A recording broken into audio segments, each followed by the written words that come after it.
Miglarese. Thanks for joining us this morning. Thanks. Only one game last week. Tough one at Mount Olive. Lost 3-2 on a goal late. Can you kind of tell us what happened? It looked like King scored a couple goals early, and then Mount Olive came back with a few goals, a couple in the second half. Yeah, it was one of the weirdest games I've been a part of, to be honest. We were terrible in the first half, but we were up 2-0. They had much better to play, and we found 2 goals very much against the run of play, which is credit to us. But sadly, we let them right back in. A minute and a half later on, a long throw in the box, rattled around. We didn't get a good clearance on it, and so it's 2-1. So we go into halftime, 2-1, organize some things and come out and play a heck of a lot better. And then they get a PK against the run of our play. So now it's 2-2. And to be honest, not to sound too disparaging, but the field was probably the worst we've seen since I've been here. So it's very difficult to pass and difficult to play the way we want to play. So we had to change how we played tactically, and it was really become a very ugly game. We're kind of lumping it forward and trying to make something happen. And we outshot 9-4. In the last 20 minutes, we hit the post twice. The keeper made 2 saves. We did everything but score. We did everything right. We played hard. We won tackles. We created great chances. We just didn't get a bounce. And then the goal at the end was Cam came up to take a goal kick, and it had been raining because of the rain delay. And his left foot, his plant foot slipped. And so he slipped, and he mishit the ball, and it beelines right at our center backs, nicks off Ole, and just falls perfectly to their center mid, who just heads it right over our back line to a guy running onto it with 30 seconds left. So it's just kind of one of those, I can't believe that just happened, but sometimes I hate soccer, and that's why. We played terrible, but we were winning, and then we played great, and then we were losing.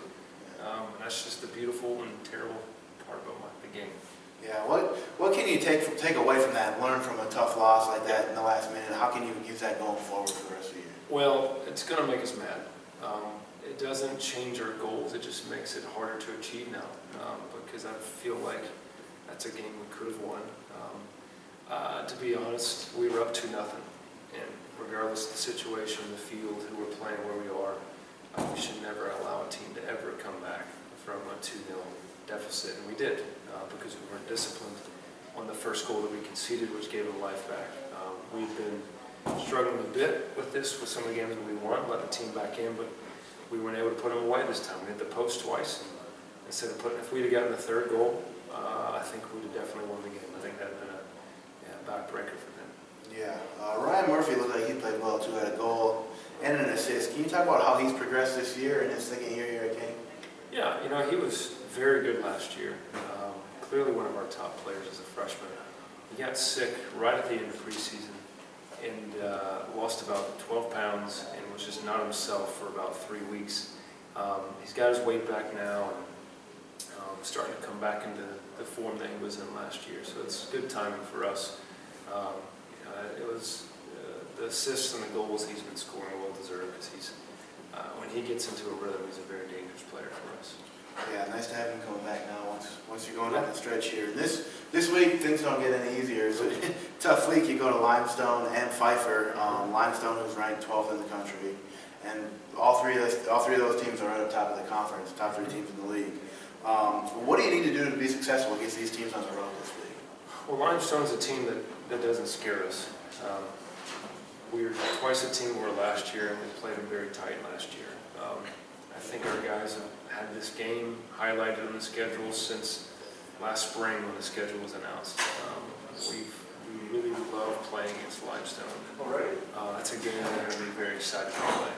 I think Pfeiffer is going to be really difficult to beat on the road. I think they've won something like 7 games in a row, and we're tied for second. So we've got Limestone in first by themselves, us tied for second with Pfeiffer. And by the end of this week, that whole table is going to be changed. If we drop both of them, we're right down to 5th or 6th, I think. If we win both of them, we're up top, tied with Limestone, with Pfeiffer well below us now. So it's a huge week in terms of how the season shapes out. Yes, it is. And on the road makes it that much more difficult. It does. You mentioned Limestone last year. Last year 1-0 at home, and then again in the conference tournament 1-0. What pieces can you take away from that? It's probably going to be a little different going into the new year, but what pieces can you take from that and use going into big game on Wednesday. Limestone will probably be the most talented team we'll see.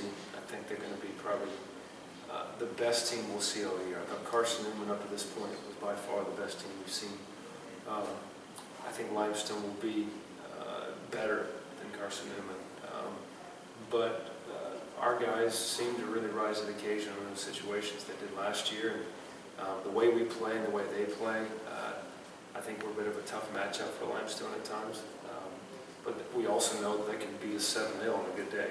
So we know this is not a team that we can fall asleep for half a second on. They're very, very good. And I think by the looks of things, they have everything, all the pieces to make a deep run in the NCAA tournament.